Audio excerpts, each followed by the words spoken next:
Here's what you need to do. You've got to first shave your head. You dress all in black. You've got to wear a white robe, eat only kosher foods. You've got to become a vegetarian. You face Jerusalem. You've got to face India when you pray. You pray only in Hebrew, and you grow a nice big beard. And if you do all of those outward cultural things, you'll discover the God of the universe.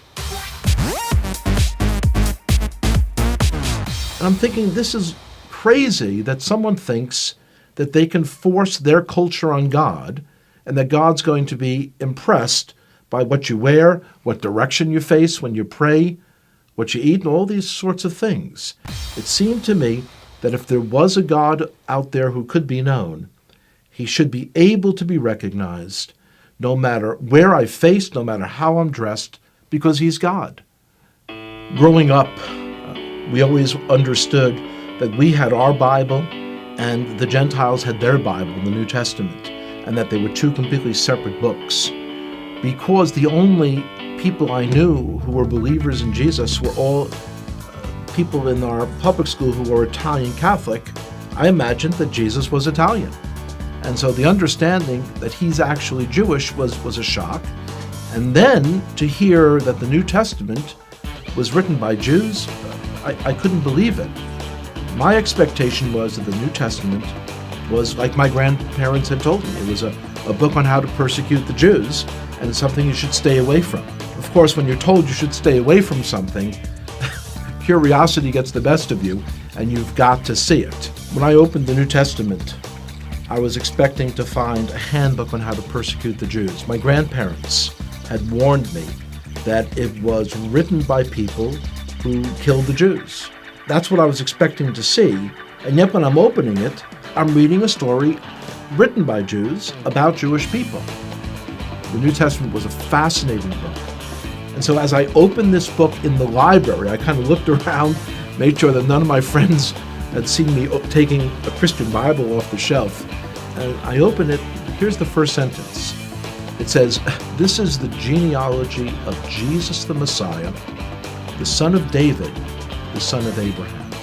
So 3 people are mentioned, and they're all Jewish. I was very shocked. And as I continued to read, I'm reading the story of a Jewish man who was born in a Jewish village, in a Jewish country, and one day walks into a synagogue and announces that he is the Messiah. The more I read the words of Jesus, the more I became attracted to him. It was as beautiful as anything I had ever read in any other part of the Bible. As I came to faith that Yeshua, that Jesus was the Messiah, it was clear that that was the most Jewish thing I could do. This is not a person who's a renegade to our people. This is the one who was promised in our Bible, the 53rd chapter of Isaiah. It is astonishing. If you would just read that chapter, just without the Bible being around it, you would say, oh, this is some Christian Bible. This is Jesus. When you realize, though, that it's in the middle of our Bible, our Jewish Bible. When I first came to faith, I dared not tell my father, because this is a time period in the 1970s when there were lots of gurus and cults, and he was very concerned about me getting involved in some crazy sect and going off someplace. So I waited for months, and when I finally told him, he was very skeptical. On his own then, he started to read about Jesus as well. About a year and a half later, I told him that the fellow who wrote one of the books that he had read, that this fellow was giving a lecture in the city of New York. And he agreed to come out to hear that person. And one of the most amazing moments of my life was the speaker said, "Would everyone here who is a Jewish believer in Jesus, would you raise your hand?" And I raised my hand. My father also raised his hand. And I looked over and I said, "Pop," he didn't say would all the Jews raise their hand. He said, would all the Jewish believers in Jesus raise their hand? And my father looked over and he said, yes, I heard what he said. The decision to come to faith in Jesus as the Messiah was not something that was a momentary lark. It wasn't something that was a passing fad.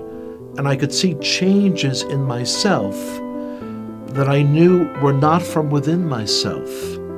I had kind of tapped in to a truth for our Jewish people that was very powerful.